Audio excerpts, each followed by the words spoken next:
Assalamualaikum warahmatullahi wabarakatuh. Ketemu lagi dengan Bang Jai di Yona Sehat Jiwa. Salam sehat jiwa. Kesempatan kali ini Bang Jai akan menunjukkan cara mengajarkan pasien isolasi sosial bicara dalam aktivitas kelompok sosial. Diharapkan selama latihan tersebut pasien akan menjadi lebih nyaman bersama dengan orang lain, selain juga bisa membudayakan kemampuan menggali ide dan gagasan. Jadi kalau berbicara dengan orang lain tidak cukup hanya keberanian, tapi kenyamanan dan kemampuan menggali ide-ide dan gagasan, sehingga komunikasi dua arah itu bisa terjadi. Ya, jangan lupa yang belum subscribe silahkan subscribe dan share ke teman jika memang ada manfaat materi ini ya. Silahkan saksikan, semoga bisa memahami. Selamat pagi Mas Bejo. Pagi. Masih ingat nama saya? Masih. Siapa coba? Pak Jalil. Oh ya, bagus ya. Hari ini sesuai janji kemarin Pak Jalil ketemu Mas Bejo lagi untuk mengajarkan cara berbicara di dalam kelompok ya, cara ngobrol di dalam kelompok kecil ya. Nanti akan ada temennya Mas Bejo untuk saya ajak ke sini untuk cerita ya. Tapi sebelumnya bagaimana perasaannya? Senang ya. Oke. Nah, untuk rasa malu, takut salah bagaimana? Masih ada? Berkurang. Sangat berkurang ya. Sudah berkurang banget atau seperti kemarin? Berkurang banyak. Berkurang banyak, alhamdulillah ya. Alhamdulillah. Oke, nah untuk latihan bicara dengan orang lain dengan satu orang dilakukan nggak? Coba saya lihat. Oh iya ya, dilakukan ya. Tapi ada satu yang diingatkan ya, nggak apa-apa ya. Bagus sekali ini sudah dikerjakan. Nah saya lihat juga sudah banyak kemajuan Mas Bejo ya dibandingkan yang kemarin-kemarin. Nah untuk hari ini kita akan coba latihan bicara dalam kelompok ya. Tapi Pak Jalil akan meminta dulu Mas Bejo untuk supaya Pak Jalil yakin bahwa Mas Bejo sudah bisa bercerita tentang sesuatu objek, suatu hal ya. Nah ini kebetulan ada benda, coba diceritakan ke Pak Jalil bagaimana jenengan menceritakannya, coba. Ini tempat tisu. Bentuknya kotak. Ini cara masukkan tisunya dibuka dulu. Jadi cara ngambilnya dari sini.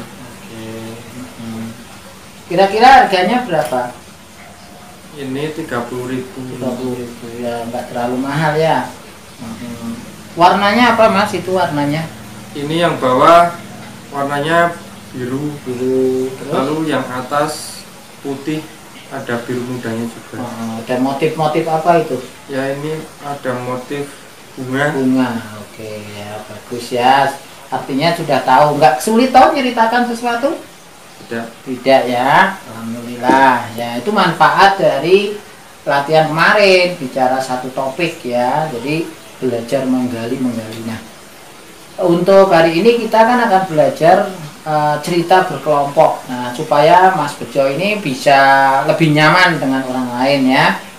Ketika ngobrol, waktunya nanti kurang lebih 10 menit ya, tempatnya di sini ya. Sebelum mulai latihan, Mas Bejo mau ke belakang dulu atau mau minum dulu? Tidak. Oke. Nah, sebelum Pak Jalil memanggil satu teman Pak Bejo untuk sini, saya jelaskan dulu yang dimaksud dengan bicara dalam aktivitas kelompok itu. Kita membicarakan sesuatu objek, sesuatu benda bersama ya, tidak hanya dua orang Pak Jalil dengan Mas Bejo saja, tapi ada orang lain di situ. Nah di situ kalau misalnya Mas Bejo tidak nyaman dengan orang lain, bisa saja walaupun dengan Pak Jalil nyaman. Nah itu bisa menghambat kita itu untuk ngomongnya jadi segan, jadi malu, jadi takut salah. Tapi kalau kita sering latihan bicara bersama-sama di dalam kelompok itu, akhirnya kita jadi nyaman. Kenapa? Kalau kita membicarakan satu topik lebih dari satu orang ya, dengan 3 orang, 4 orang, 5 orang, itu akan membuat kita jauh lebih nyaman. Jadi kalau misalnya kita harus ngomong di depan orang banyak, kita nggak takut lagi, kita nggak khawatir lagi, kita nggak kepikiran nanti di antara mereka ada yang nertawain saya nggak ya, di antara mereka ada yang bikin saya malu nggak ya, nah takut salah nggak ya. Nah itu insya Allah tidak akan terjadi kalau latihan bicara dengan orang lain itu ditingkatkan secara perlahan gitu. Paham ya? Nah tentu kalau mau bicara dengan orang lebih banyak ya, ada alatnya, ada bahannya. Nah ini saya kebetulan sudah bawa ini ada 2 macam buah ya, nanti kita bicarakan. Nah tapi kita akan manggil dulu temennya, Mas Leon. Mas Leon, oh mungkin dia lagi asik tuh, kita coba jemput dulu ya. Bentar, saya ke situ dulu.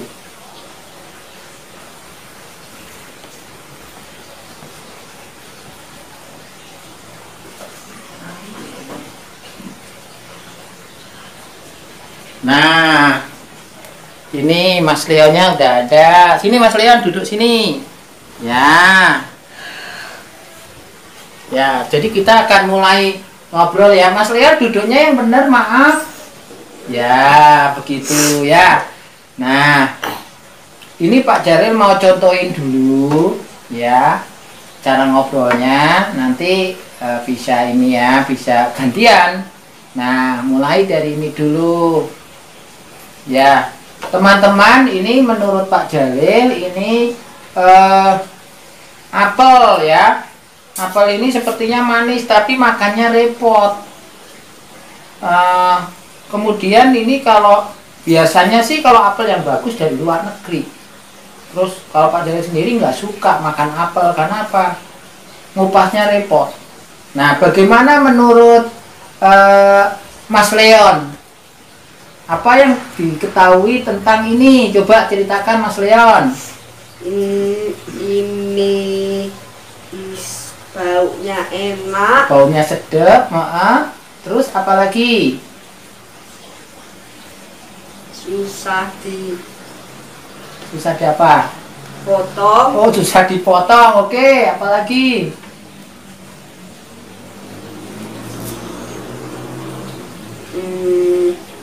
Biasanya ada ulat. Oh, ada ulatnya ya. Jadi harus hati-hati ya. Harganya kira-kira berapa? Belum lihat. Oh, belum lihat. Ya, bagus ya. Nah, Mas Bejo ada yang mau ditanyakan ke Mas Leon tentang benda itu? Ini enak enggak? Sedikit. Sedikit. Oh ya. Manis? Sedikit. Sedikit. Agak asam enggak? Agak asam. Oh. Tapi sedikit. Oh. Biasanya. Oh ya. Sering makan apa? Biasanya. Oh, biasanya. Kalau Mas Bejo sendiri sering makan apa? Enggak. Enggak. Enggak. Oh ya. Kalau Pak Jalil jarang makan apel karena susah, harus ngupasin sendiri, itu males saya. Ya. Pengennya yang cepat saji. Nah, gitu ya. Oke, ya. Mana apelnya? Sekarang sudah saya contohin. Coba Mas Bejo ceritain tentang buah yang satunya. Coba. Ini pisang. Pisang. Mas Lian perhatikan ya. Ini rasanya manis. Ini pisangnya panjang-panjang. Panjang-panjang. Rasanya juga udah kuning, jadi udah masak. Tapi ini tidak tahu saya pisang jenis apa? Pisang jenis apa kira-kira? Mana aku tahu. Pisang rojo kayaknya ini. Ya, Rojo. kalau dilihat sih pisang rojo. Ini Nah, raja. kalau Pak Jalil suka pisang rojo. Kalau kulitnya bisa digunakan untuk apa kira-kira, Mas Bejo? Bisa buat pupuk. Oh, buat pupuk. Kalau Mas Leon, menurut Mas Leon bisa buat apa? Kulit pisang. Kulit pisangnya Heeh. bisa buat pupuk. Oh, pupuk. Caranya gimana, Mas Leon? Caranya tunggu. Dimakan dulu. Nggak bisa. Nah, Yuk. Dikupas. Tunggulah. Heeh. Dikupas. Heeh. Satu persatu. Terus makan. Kulitnya nggak dimakan? Enggak lah ya. Kulitnya buat pupuk, benar ya. Oke, begitu. Nah, Mas Bejo nyaman ketika ngobrol dengan Mas Leon? Nyaman ya, alhamdulillah. Jadi kalau terbiasa ngobrol bersama seperti ini dengan tema-tema topik-topik yang sederhana, itu akan terbiasa ngobrol, terbiasa gali ide ya, gali gagasan, gali sesuatu yang bisa kita omongin. Jadi nggak rendet ngingetnya. Tapi kalau jarang kita ngobrol sama orang lain, apalagi orang yang lebih banyak, itu biasanya akan sulit kita mengeluarkannya. Walaupun ingat itu rasanya susah gitu ya. Oke, gimana perasaannya setelah ngobrol bersama seperti ini? Senang. Senang ya. Kalau begitu kira-kira tujuan kita latihan bicara bersama seperti ini tentang sesuatu benda ya. Kalau dalam tadi kan bicara tentang apel dan buah ya. Tujuannya untuk apa tadi? Supaya kita kalau ngobrol bareng itu supaya apa tadi? Ya? Nyaman ya, nyaman dengan orang lain. Yang berikutnya kita jadi mudah apa tadi? Sosialisasi. Wah, mudah bersosialisasi. Jadi kalau misalnya mau ngomong sesuatu sulit enggak? Tidak ya, jadi gampang ingetnya ya, nggak ada hambatan. Terus ada takut salah nggak? Tidak ya.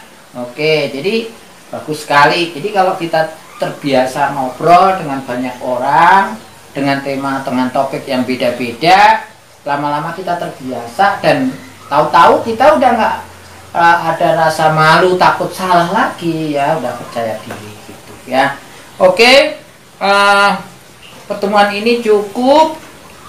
Ini harus dimasukkan jadwal lagi. Jadi mau latihan bicara dalam kelompok seperti ini berapa kali untuk ke depan? 1 hari ke depan? 2. Oh, 2. Oke, jam berapa? Jam 10. Jam 10. Oke, terus yang satunya jam berapa? Jam 4. Oh, jam 4. Oke. Itu tadi cara mengajarkan pasien isolasi sosial dalam berbicara dalam aktivitas kelompok sosial ya. Nah, tentu sudah paham ya bagaimana cara mengajarkannya.